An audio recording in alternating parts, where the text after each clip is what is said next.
Hey everyone, and welcome to our hospice webinar today entitled Navigating iKeys for Hospice, Smooth Sailing for Setup, Submissions, and Reports. I'm Ken Bell with Simple. Hey everyone, and welcome to our hospice webinar today entitled Navigating iKeys for Hospice, Smooth Sailing for Setup, Submissions, and Reports. I'm Ken Bell with Simple and with NetSmart, and I really appreciate you joining us today.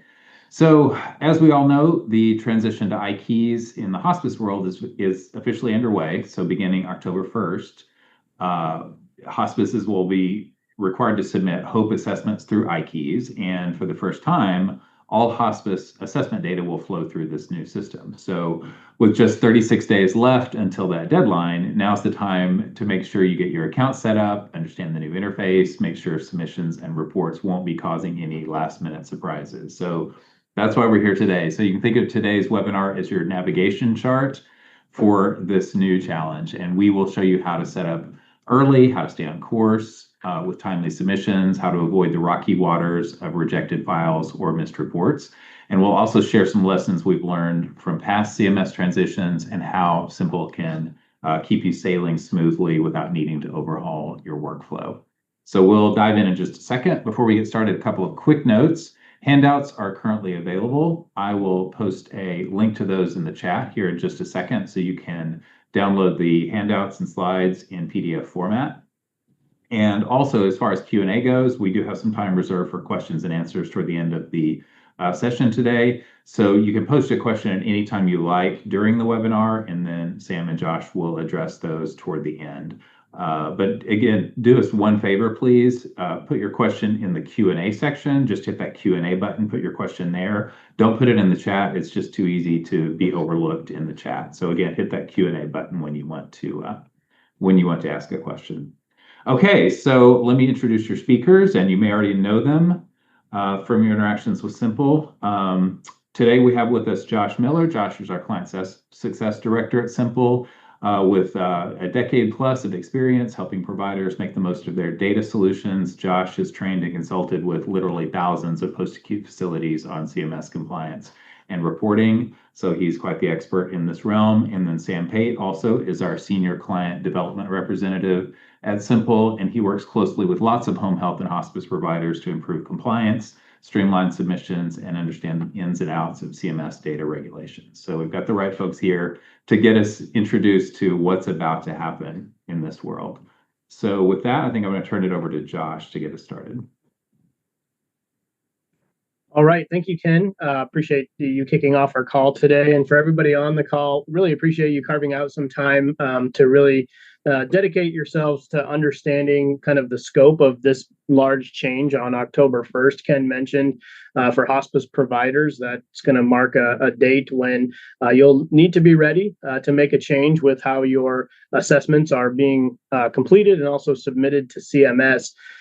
Sam and I's goal for this call is really two different things, kind of two main parts to today's training. Number one is we're going to talk about how to ensure that you're ready on the CMS side. So do I have the right CMS access? How do I get that? How do I approve others for access for my hospice location? I'll walk through that here in the first part of the webinar. The last part, Sam's going to introduce some more detail about what to expect in that HOPE assessment, and also introduce some solutions that are available to help assist with compliance and your new change after October 1st. So without further ado, we thought we'd give you a little icebreaker here. What we have is a HIS to HOPE crosswalk document. You can see here we've got a QR code that you can scan. You can download that and use it, as you wish. It's a nice little handy tool to get you started understanding how things are going to be different from HIS to HOPE. Ken also posted a link in our chat, I believe, where you can download that as well. So we just wanted to give you something to take away from today's webinar that we think will be extremely useful for you moving forward. Let's talk about the first part of our webinar today, and we really want to dig into iKeys and talk about why it matters. So iKeys is the place where you're going to access CMS. It's going to be the new place where HOPE submissions get delivered. And there's really a setup process that's required to make sure that you're ready for that 10/1 date. IKEY stands for Internet Quality Improvement and Evaluation System. Basically, it's an internet-based system that CMS is going to use for those HOPE submissions. It's going to include not only HOPE, but also surveys and certifications. I did link here on this slide an official document from CMS. This is the official iKeys reference manual. So if you're wanting more detail about what iKeys is, why CMS has chosen this portal for the HOPE submissions, you can get the official detail there from that link. And one thing that is important for us to help you all with is we have quite extensive background in assisting post-acute providers to this iKeys platform. In fact, we have over 8,500 providers who use Simple already in iKeys. Most of those are in the skilled nursing or nursing home space, as well as home health. So they're doing their MDS or OASIS submissions already. We already have those links and integrations in place. We've managed to assist all of those providers to this iKeys portal, and we're expecting to do the same for you all. So we want to make sure that the hospice space has the same successful transition, and we want to kind of replicate how we were able to do that for those other spaces. So why does it matter? Why is CMS imposing this change? The first thing to know is that the iKeys platform is a more secure platform from the previous KeysNet. It basically introduces remote identity proofing and security identity. It is a little bit more intrusive as far as you setting up an account.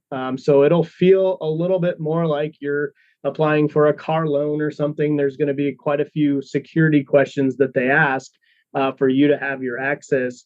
However, for Medicare certified hospice locations, it is going to be required that somebody has this HARP access, that somebody has access to this HARP security platform so that you have access to that iKeys portal for your submissions. We're going to talk about kind of the two-step process here in a minute on how you're going to set up your account. But I want to finish kind of the why question here. One of the important things for CMS is they want to know who is accessing the PHI information. So over the years, CMS has gotten a lot tighter on who's accessing data, who's submitting data. There's audit trails on who's touching that kind of electronic medical record information. And this applies to that as well. And the secure iKeys platform is going to help CMS accomplish that. So let's talk about the registration update that just came out from CMS on August 18th. So some of you on this call may have attended another webinar from us. In fact, I helped co-present one where we talked about iKeys, kind of some initial information. At that time, you were not able to access the hospice locations. You are able to do that now. So the August 18th update included the ability for you to register hospice provider locations. It is important that you complete all of this before October 1st. So if you fail to obtain your iKeys access prior to that time, it could contribute to a slowdown in your submissions and ultimately your reimbursement.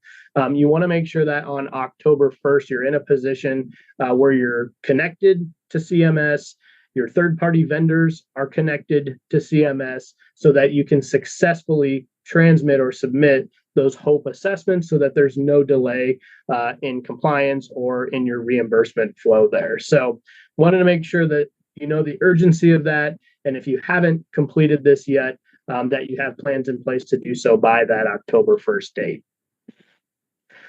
Okay, as we move forward, a couple other things to know about iKeys and what its purpose is. We've talked a lot about HOPE submission. We'll talk a lot more about it here in a minute. But the other key thing is the reporting that you might get for your location from CMS. So historically, Casper reports were located in the old KeysNet location. And in fact, many of those reports will still exist there for a while. But the ultimate goal of CMS is to move all of those reports from the old Casper system also into iKeys. So that represents the second important reason why you're going to want to establish your connection via this new system. and you're going to be able to, or you're going to want to find where those reports exist, and also make sure that everybody who needs access to that data is able to find it. Per the CMS update, I just wanted to point out that some of these reports, which are listed here, will still exist in Casper. So things like hospice review and correct report, provider preview reports, those things will still exist there for a while. But the ultimate phased rollout plan is to try to start moving those beginning February 2026. So just be aware of that as well. All right, so what does it look like to register for iKeys? I want to kind of walk through that process here. If you're taking notes, just remember that this is a two-step process. I know we've got these slides also available for you to download through the chat as well, so you can download that and have these notes. But if you are taking notes, just remember you have to do two things. First thing you have to do is you have to set up HARP. HARP is the identity proofing and the security piece, which is basically giving you clearance to request your access to your facility. There's a link there for you to start the registration process. They're going to require you to set up MFA or multi-factor authentication. I'm sure by now most of you know what this looks like. Your banks probably require this, where you try to log in and they might send you a secure text code or something to that effect. That's just to ensure that it's actually you signing in. They don't want somebody, hacking into your account. They want some additional level of authentication to make sure that it's you. The other part to this first step is those security questions, right? So they're going to ask you some information, maybe about your past, to make sure that it's you requesting this access and not somebody else. So that identity proofing occurs here in step one. Once you complete the HARP registration, you're able to move on to step two. Step two is actually when you're going into the new CMS iKeys portal. HARP allows you to have that access. When you log into iKeys, you're actually using your HARP credentials. So that confirms that you have the security clearance to get in there. And then what you need to do is add organizations to your account. So basically, you can search by your CCN number or your Medicare certification. Some people actually call that your PTAN number. So I know there's a lot of different terminologies as to what that CCN number is, but it should be a 6-digit number with your Medicare certification. You can search by that number, and you should be able to find the provider location that you want to add to your access. So you can add multiples. I did put a note on here. You don't have to have just hospice locations. You could also have home health or skilled nursing locations, no matter what provider type you have. Some of you on this call, maybe you already have a HARP account or iKeys access, and maybe you already have home health access for those OASIS submitters. Now you're actually able to go in here and search for those hospice locations and add them to your list. So this is step two, making sure that you connect with the proper provider locations. All right, once you complete that, you've really finished the two-step process to make sure that you're connected to CMS. I want to talk about third-party vendors and third-party access for a minute, and that's actually where Simple falls in line here. Simple is one of those third-party vendors. Once you have access in iKeys, if you're a Simple user, we will request the third-party access to make sure that you're using our software and that all the data flows properly to CMS. There are other third-party softwares as well. So one of the key strategies internally will be for you to, identify who has that PSO or provider security access and who's basically authorizing or approving those third-party vendors for that CMS data integration. iKeys can be very time consuming. It's kind of a complicated security process there. So if you do use a software like Simple, we're basically offering you a solution to have constant access to that data. As a third party, users of Simple can actually access the CMS reports, for example, without people having to have their own iKeys login. So that's an advantage of using Simple. We can also help with turnover issues. If somebody leaves your organization and they were the one with the HARP or iKeys account, if you have a solution like Simple, we're still connected. You can still do HOPE submissions and CMS report retrieval while you're regaining your direct access to CMS. So there are some advantages in place there. You're definitely going to want to consider things like turnover. The other thing I wanted to mention here too is once you first get set up with your HARP and iKeys account, there is a timeout that occurs after 60 days of inactivity. And it's not just where you can't sign in and you need to regain access. They actually kick you out of there and you basically go through the process again to regain your access. So if you are setting up your HARP and iKeys accounts, set yourself a reminder. Make sure you sign in at least every 60 days so that you don't get kicked out and have to basically go through the process again. So just something to consider moving forward. All right. A little bit more about HOPE submissions and what that looks like after October 1st. In order to do that, I kind of want to look at what has been happening with the HIS submissions, right? So to this point, there are really two ways that hospice locations can submit their HIS assessments. The first path is there on the left, where you might complete your assessment, create the submission file inside your EHR. So you've got a third-party software, your EHR, you fill in the information, and it basically creates a batch file, which either the EHR will submit for you straight to CMS. Maybe you don't have to leave your EHR, it'll do it there for you, or the EHR might let you download the batch file and you can go to the CMS portal to upload it. So that's basically what can happen in path one. Path two is, in the past, CMS would allow you to use what was called the HART tool, where you could actually fill out your HIS assessment and submit it to CMS on their website. So that's something that's been occurring to this point, but after October 1st, that functionality will no longer exist. So they are going to retire that HART tool, and they're expecting that HOPE submissions will be done using some kind of third-party software for submission. So for agencies that do lean on that HART tool, between now and October, it really is important for you to find a solution that can keep you in compliance and allow you to do those HOPE submissions in a timely manner.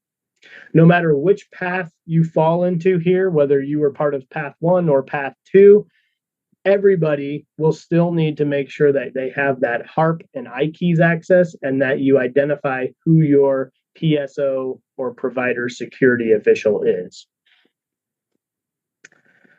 All right. So with that, we're going to transition to a quick poll. I think Ken's going to walk us through here real quick.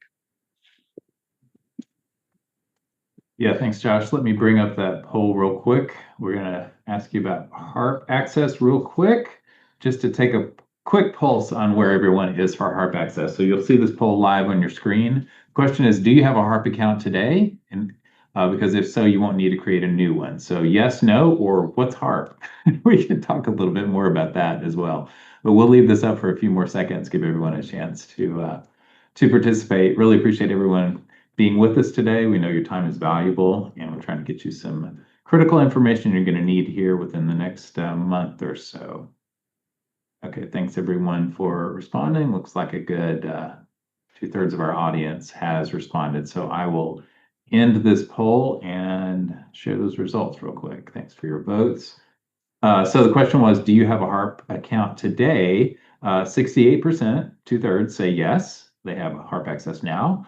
27% say no, so that's not an unmanageable number. Certainly you can get set up. And then 5% say, what's HARP? So need a little bit more information on how to orient what it is and how to get started.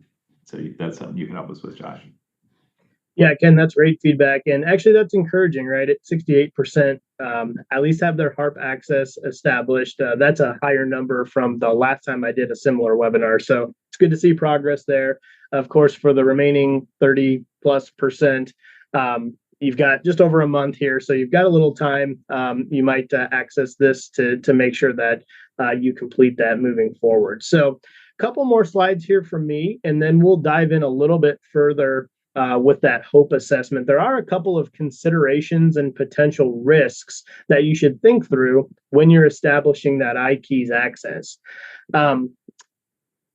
It is important to define and establish who your provider security official is. That's first and foremost. Every provider needs at least one of these. We actually recommend that you have more than one, so at least two. And that's important because if you do have turnover, you're not locked out and somebody has access to manage the iKeys data for your facility. So that's what we usually recommend.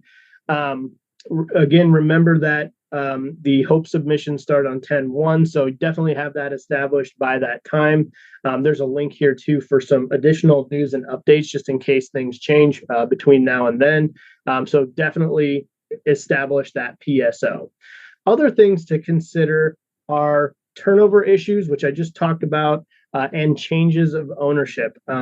As we've helped the skilled nursing group as well as the home health group, we've noticed some challenges with this new iKeys portal and with the HARP access. The turnover issues are constant, right? And so organizations are going to have turnover, and that's why it's really important to consider having more than one PSO for each location. A lot of companies have a strategy where they might have somebody at the corporate level. So if you're part of a chain that maybe operates more than one hospice location, you might have somebody at that corporate level with the PSO access. And then you might also establish somebody at your location level. So maybe you've got two in place for your building, again, one corporate, one location level. The change of ownership piece is somewhat complicated. So if your location gets bought out by another company, and that other company then is expecting to have control over the data and control over the access for your facility, a lot of times it gets kind of overthought or not thought through with how they're going to manage the CMS access, right? So we recommend having a well-defined plan. If you're going through an ownership change, make sure that you know who had the PSO role with the old owners, with the old operators, and make sure you know who should be in that PSO role with the new organization. There needs to be some kind of handoff in place there. In fact, the old ownership should approve access to the new owners, and then over time, they should also remove themselves or be removed from having access to those locations whenever the time is right. They still may need that for audit purposes or whatever, but that's something that should be defined as part of that ownership change. Make sure you have that process defined before the actual change of ownership date.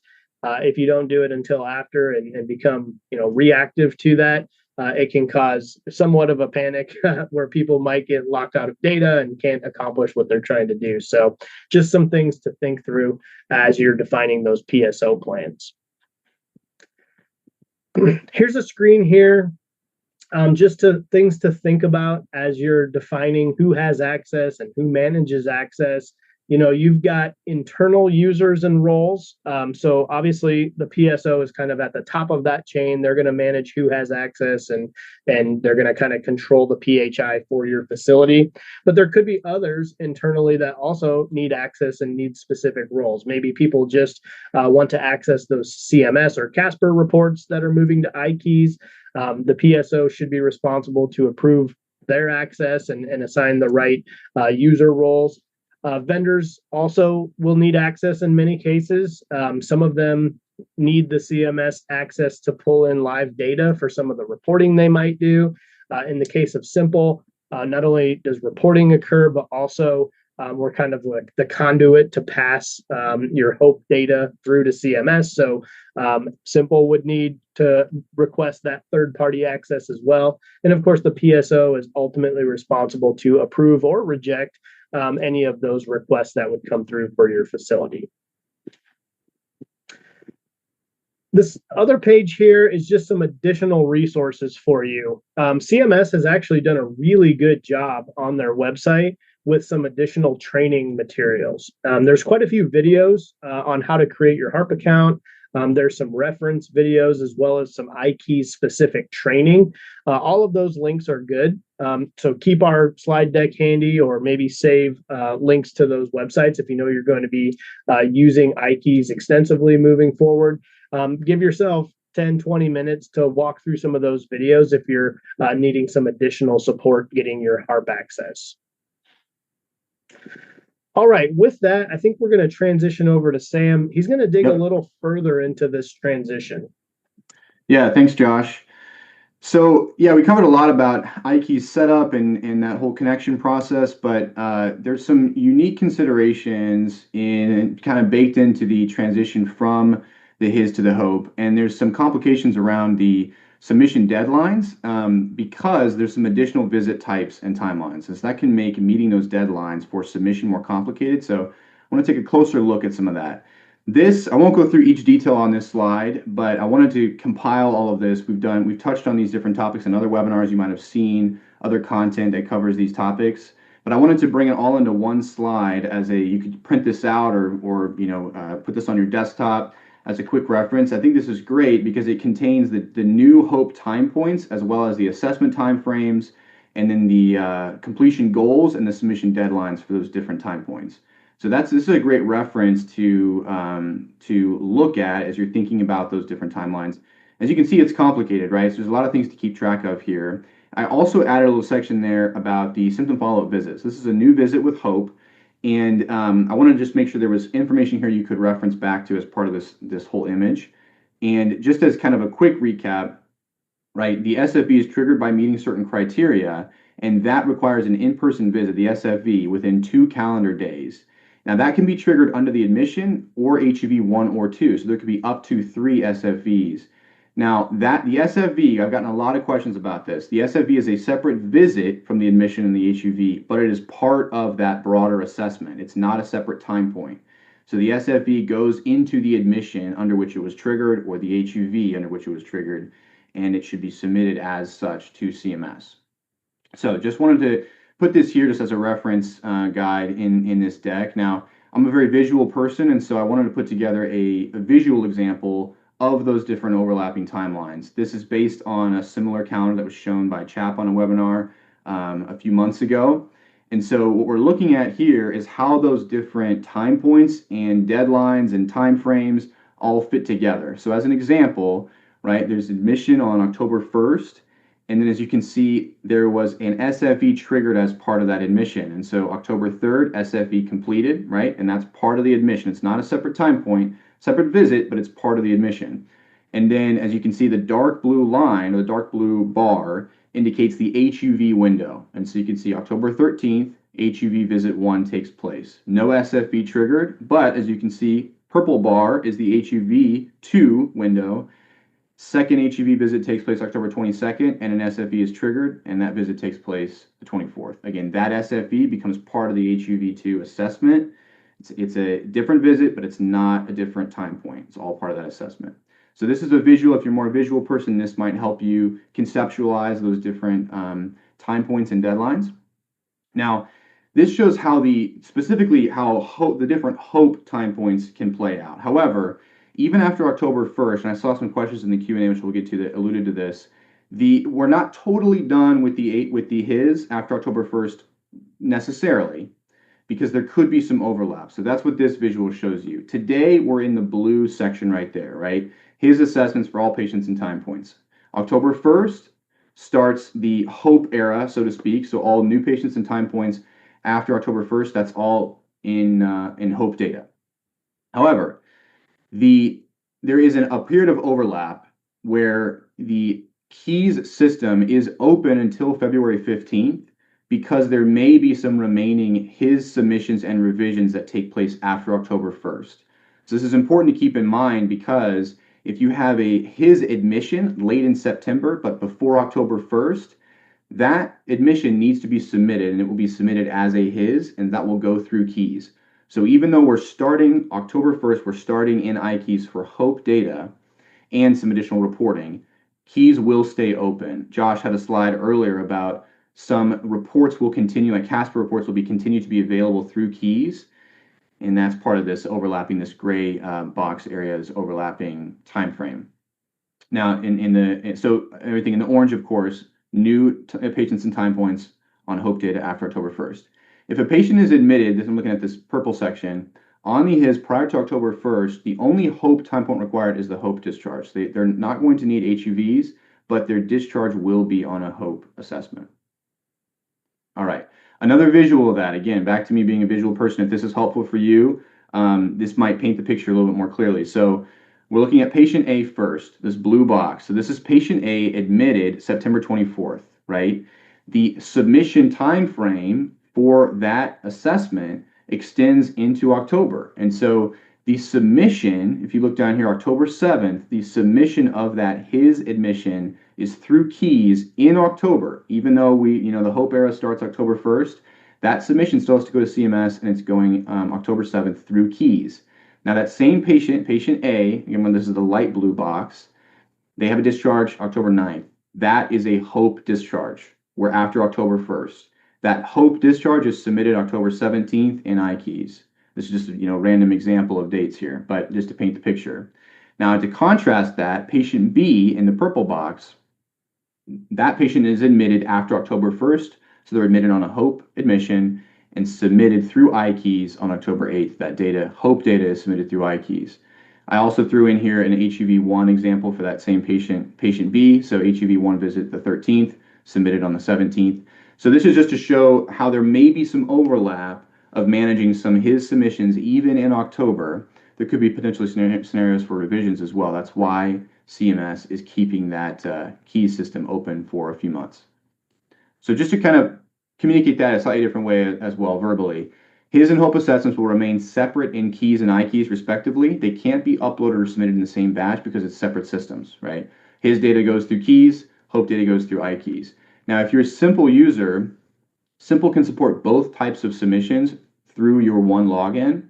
It just becomes part of your QA and submission dashboard, and you do both types of submissions through this transition. Just to reiterate, if a patient is admitted on the HIS prior to October 1st, they will need a Hope discharge, but not HUVs. Potentially that HIS admission data may need to be submitted after October 1st if it's not submitted, obviously, before October 1st. And that will go through Keys.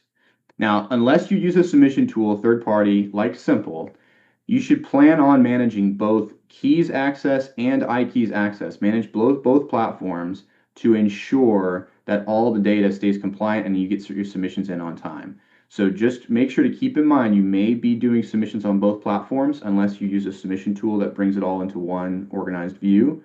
So if you're a Simple user, again, you'll be able to manage both those types of submissions in a single place for QA and submission.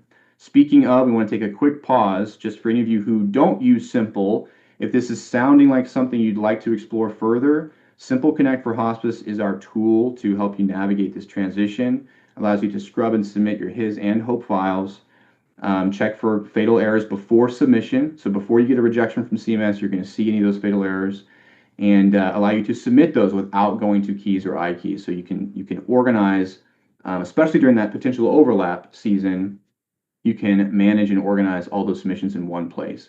We also automatically pull back your final validations and organize them in that review dashboard. So it's all contained for you. It's a monthly subscription, easy to quick to set up. We don't do long-term contracts and you cancel anytime. So it's all on a monthly subscription basis.